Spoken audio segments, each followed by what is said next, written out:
Hey there, it's Jennifer. Welcome back to my YouTube channel. I am back with an art journal process video. I am working in my Dina Wakley media journal today, and I'm just doing a quick and easy journal page.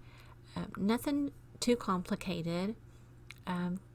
Really been spending a lot of time in my journal lately, and well, like I only have one.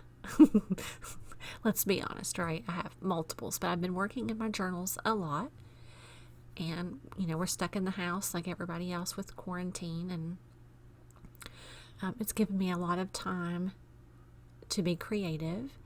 And being creative is really useful at this point. It's really a good stress reliever. So I'm just putting down, beforehand off camera, this is a cotton rag page in the Dina Wakley journal, so I have put down a layer of clear gesso and let that dry. I have found that the art sprays move in a way that I like.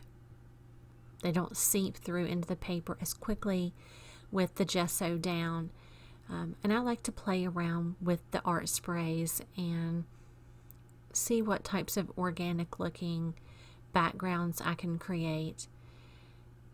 And so I'm just using some water and a rag and the art spray and just moving the color around. And then you can see here the background now is completely dry. And I have recently purchased the Dina Wakley Alpha masks. You may have seen another one of my recent videos where I used those for the first time.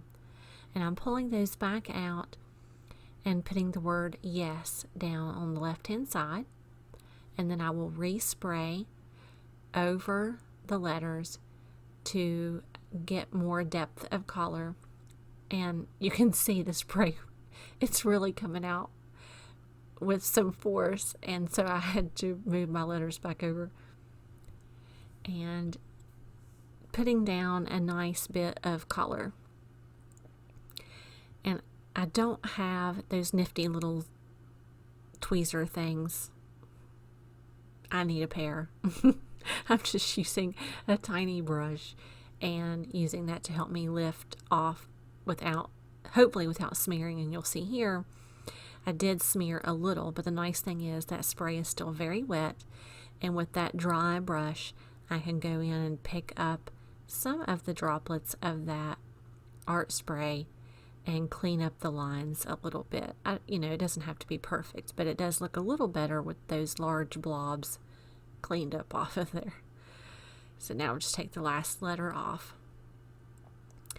And I am going to then wipe that spray off because I'm going to use those letters again with acrylic paint, and I don't want to change the color of the paint with the wet spray that's still on there. So I'm just cleaning those off. And I'm going to be going back in with Liquitex Basics. Oh, and you know me, I get ahead of myself. I wanted to add a little bit of a white splatter. I recently purchased the Holtz Distress Stain Spray in Picket fence. Man, that stuff comes out of there with force. And what I thought would be a nice white splatter, well, as you can see, it didn't quite turn out that way. So no big deal. Just kind of dab it up a little bit and move on with our lives. So we'll give that a second to dry. And I thought I was going to use an image there, and then I changed my mind. But you can see I'm going back in with the letters. This is Liquitex Basics Bright Aqua Green acrylic paint. And I'm adding that word overlapping down the side, and to soften that harsh green line, I'm just going around the edges, the outside edges of the paint with a baby wipe and just softening that just a little bit. And make sure before you move on with pens that your acrylic ink has totally dried. I've learned this lesson, I learned it a long time ago, but I continue to repeat the same stupid mistakes. And I have ruined so many pens by being in a rush and getting a little bit of wet acrylic paint into the nib or whatever, and it just ruins it. So let that paint dry before you go in. And I went in here with just some jelly pens, a white and a black, and just doing a really scribbly outline of those words. And off camera I have stamped. This is from Dina Wakley's Fashion Forward set. And I really like these. They're an older set. I don't believe they're in production anymore, but I like them a lot. And I don't feel like I can only use things that are new, because, you know, brands, companies, they come out with new stuff so often. I can't keep up, and I certainly can't purchase it all. And I'm not going to stop using the older things just because they're older.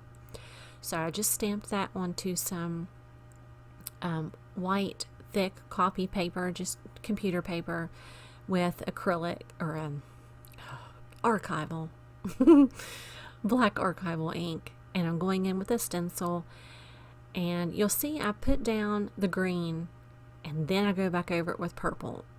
And the reason I'm doing that is because I don't line the images back up perfectly, and I like a little bit of that green, and I'll show you in a close-up here in a minute what I mean.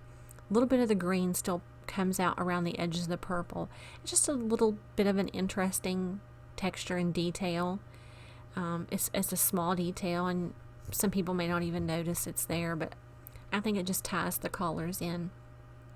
It's just a little added touch.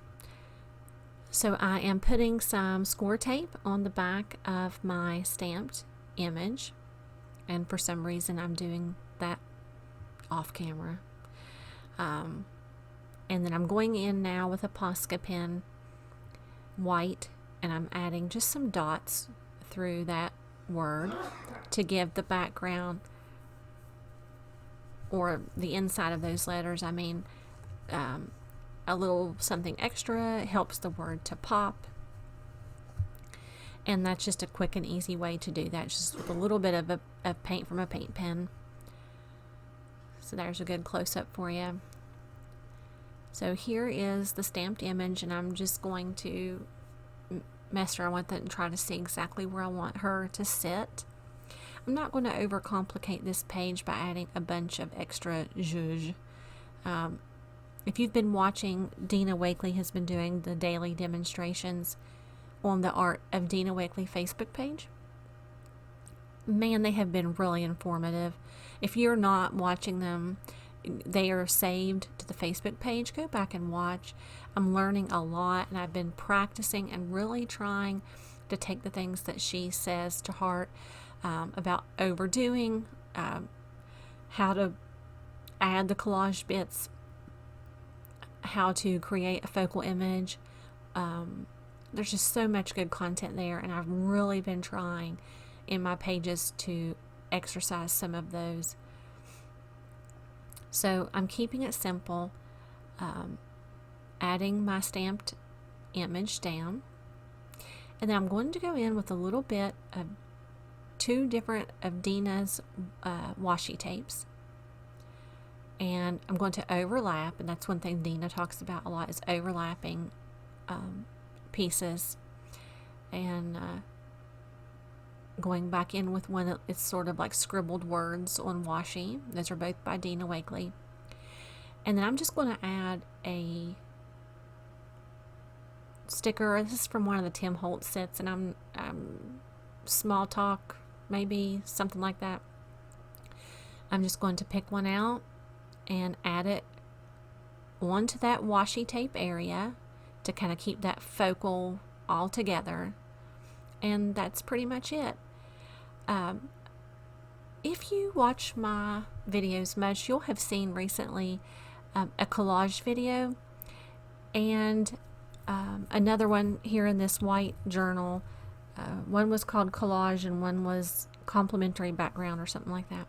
And this is exactly what I'm talking about. I overdo, and I thought it would be fun to take the tips from Dina from all of those different videos that I've been watching, and taking these two pages in mind, what I was trying to achieve with the color choices, some of the shapes and whatnot, and the stamps that I used, and go into my other journal and exercise the tips from that, and this is what I came up with, and you can see is so much more pleasing to the eye. I still have the purple with the yellow hearts. It's the purple and yellow, but I've practiced the overlapping. I've practiced on my collage by keeping things really centered and focused in one area. A lot of white space, being very careful with color choices. So I just thought I would throw that in. Thanks for stopping by. I'll see you next time.